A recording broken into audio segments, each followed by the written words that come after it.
I've always loved the autumn best, despite the beauty of the other seasons, the twilight of the day, of the year, and now of life. The great wheel turns, and all nature must ride it. The gradual change from the fullness of life, the diminishment of energy to death. I am an autumn leaf. I am but one of many, nothing special, all unique and beloved. Those who are of an age have much in common, including, when did this happen? But we are here, autumn leaves. Most of us will share drying out on a branch and ultimately falling.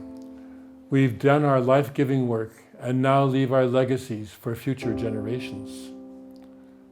But how glorious the splendor of autumn, even as the leaves fall.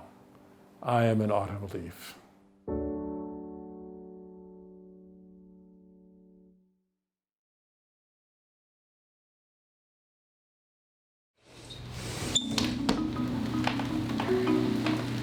My name is Mansur.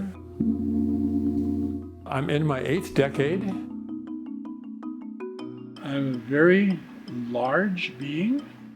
This is a convenient shelf. I find almost nobody else who visits likes to use stuff on these top shelves.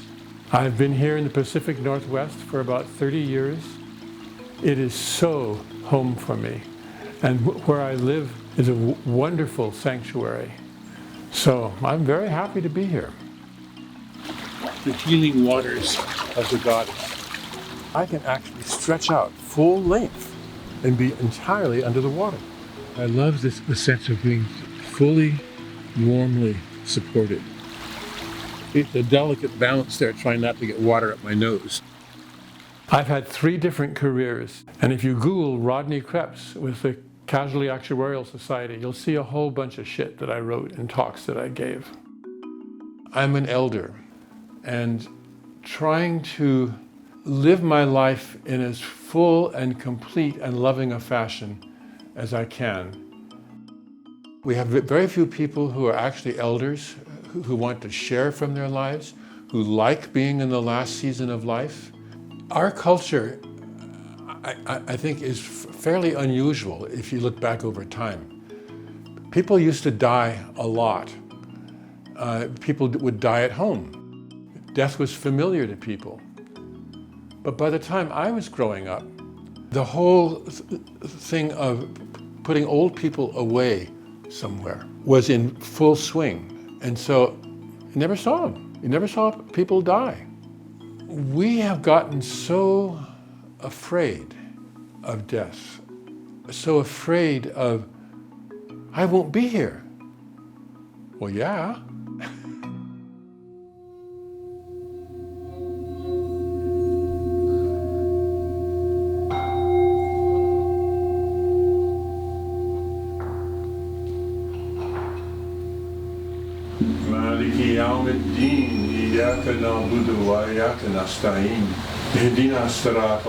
I would say I have the mind of a physicist and the heart of a mystic.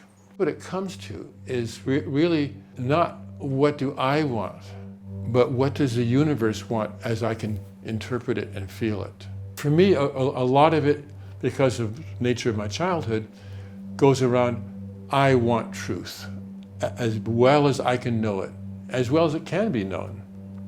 This is why I went into physics, always asking what's underneath that and that and that. I went on scholarship to Stanford and Princeton. My father, who was an academic, used to make up stuff. He'd say, oh, there are studies that show this. And sometimes I started off believing it. I wanted something where there was some way of formulating. How do you know truth? Well, scientific truth has a pretty good formulation, and it has a lot of testing. So I never had a question that I would be an academic.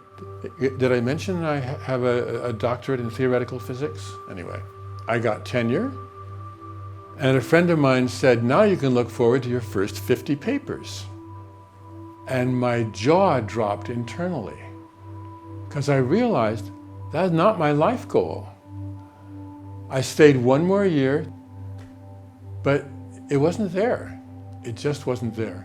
So I learned a lot about myself, but I had to let go. So then what? Off to the mountains. I'd always loved the mountains.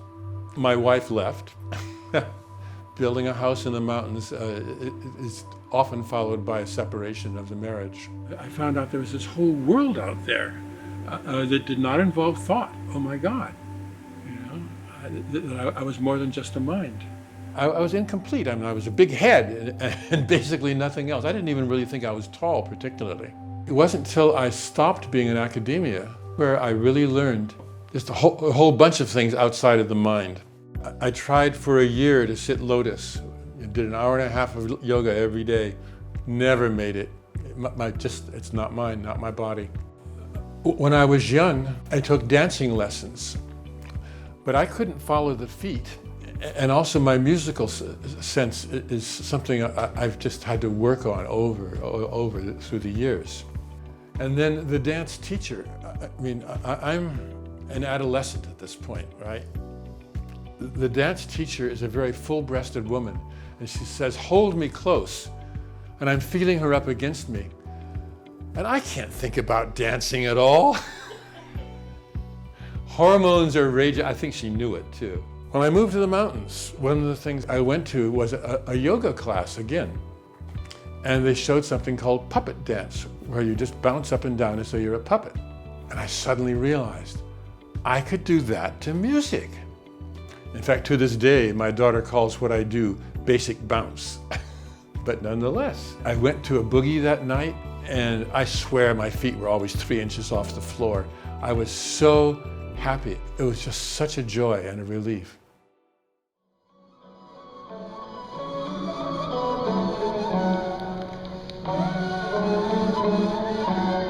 I got into my Sufi practices basically accidentally 40 years ago. I sat with Buddhists for a while, and then I did dances of universal peace, where it's body prayer to song. And you're moving and you're singing, and you're singing sacred chants from many different traditions. I did a retreat one time and asked myself, what is it I really want? And I'd had a job with status, but that wasn't satisfying. I'd done hedonism, and that wears thin. But what I really wanted, it came down to, was I would like to be at peace. That everything I do is peaceful from within and generates peace without. One of the things that's helpful for people, and also a problem, is when they want to claim there is a God and I know who it is. The existence of a divine being is really a leap of faith, and we're all entitled to make it. The question is, how does that leap of faith help you in your life? In the Sufi traditions, where it's one-on-one, you create your own tools. You're given suggestions, try this, try that. And you find what works and what doesn't work. When I was taking students, I would often say to them, when I'm wearing my sheikh's hat, your job is to listen as though it's the voice of God, possibly. My job is to get myself out of the way so that it is possibly the voice of God.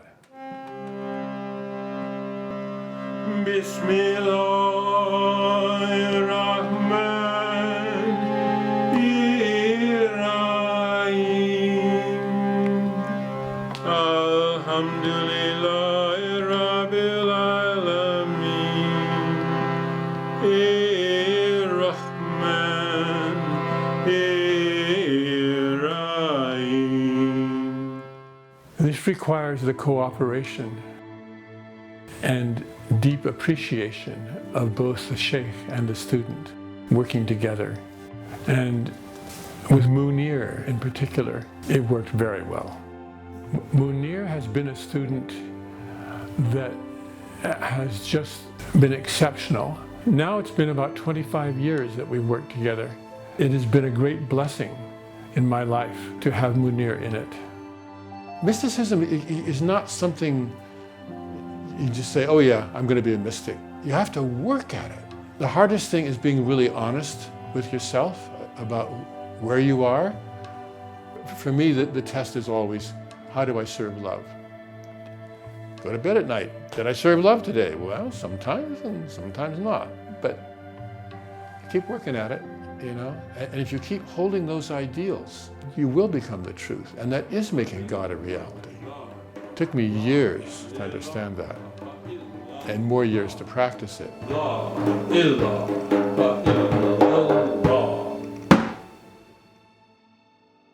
I moved up to Seattle when I was 51 and started thinking about my life, how it broke fairly cleanly into 17-year intervals. The first one was growing up adolescence in California. The second one was as an academic. Third one was working mostly as a remodeling electrician and then as an actuary. Yet when I finished that, I started work up here, which turned out to be the most creative time of my life. I was chief actuary for the world's largest reinsurance intermediary. Someone said, your group is like the New York Yankees. You have so much talent. They all wanted to come work for us. I tried to make the kind of workplace that I would want to work in. I'm creative in a different way now, more along music and dance and learning to love properly. I'd been doing dances of universal peace, and a friend there suggested I try ecstatic dance. So I went over and tried it, and I really liked the free-form aspect of it. And I danced with various people, and there was one woman that I danced with where we started talking at the restaurant afterward, and started thinking, well, now, I thought she looks interesting. And we started sharing what had been important to us in our lives. I'm also on very good and loving terms with both of my ex-wives. But I have not been able to love either of them as deeply as I've been loving now. We have learned together, and we've both had previous marriages and both really wanted to do it right. Often when I'm dancing with Eve, I do see the goddess there. Dancing with her takes me into the realms where I'm appreciating the divine. He mentioned that he could see the goddess in me. And that really touched my heart very deeply. He has walked through his life as a spiritual being since I've met him, and his spiritual self and mine just kind of blended together. Here is the goddess right here in my arms. Oh my goodness, how can I be more blessed? She is the deepest love that I've ever had. She has been able to take me just exactly as I am. She's my honey-do. And we really fell in love at dance.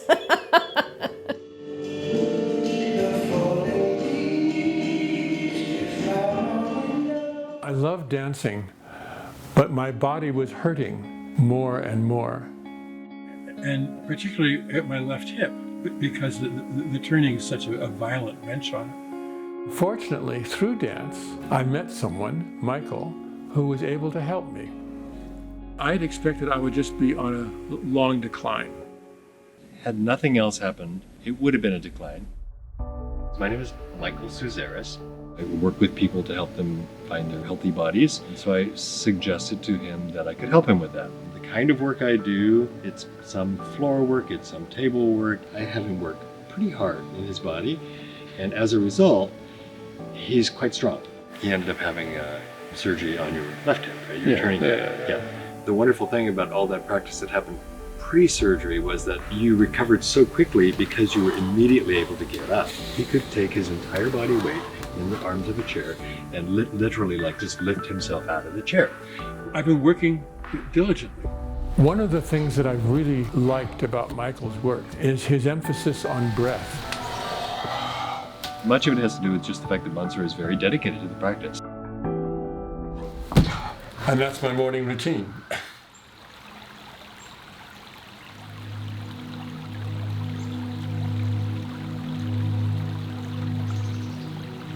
I move quite easily. I'm very happy to say. And this is 10 years later. But Mansur is a lifelong learner and an explorer, an adventurer, and I think likes the journey.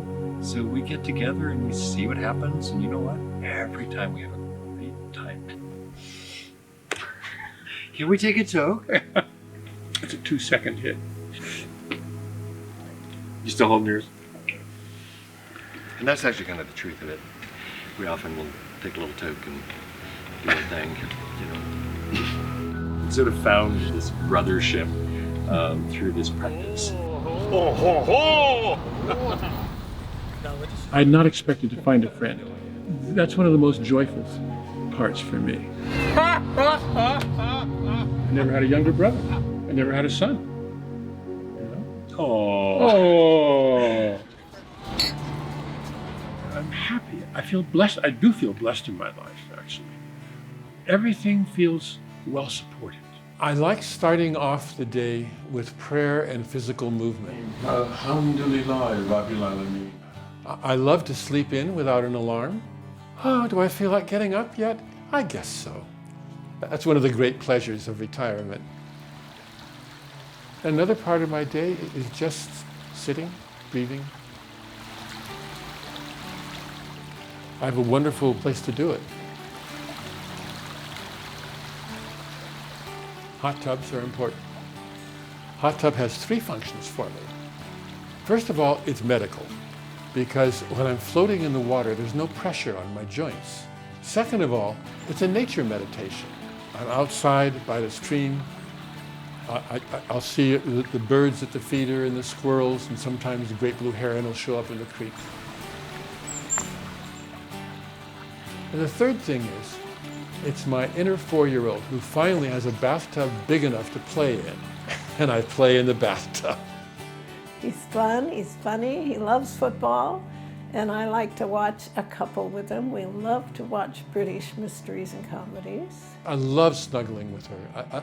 I do it on the dance floor, and we do it on the couch when we're watching stuff. We will lie intertwined and touching and breathing together. It is so sweet. Oh. I wrote these poems about me and Mansur right after I really got that this was not a fling, but something that was really permanent. He came to me in dance and touched my soul, surrounding me with love and grace. He dances to the rhythm of my soul. He drums to the rhythm of my heart. He takes my hand ever so gently and walks by my side as grace flows between us. And he wrote this poem to me on my 76th birthday. It's called The Welsh Princess and the Persian Sufi. They came together late in life, she a great-grandmother, he a grandfather. Both of them wanted to do relationship right. They grew, first dancing together, then friendship, then cautious exploration of a closer relationship. They are loved by many, and the relationship is loved by more. They are autumn leaves in full glory.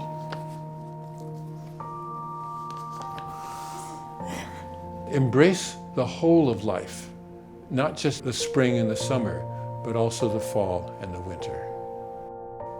I'm an autumn leaf. That's who I am now. I gotta quote Mary Oliver.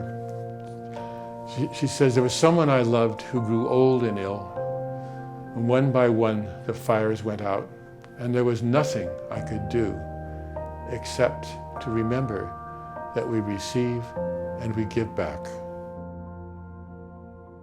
I know people look at Eve and I together and they say, oh, isn't that wonderful? And it's not just because we're old folks who really love each other and enjoy each other and dancing, but it's because it gives them hope that going into old age doesn't mean decaying into nothing.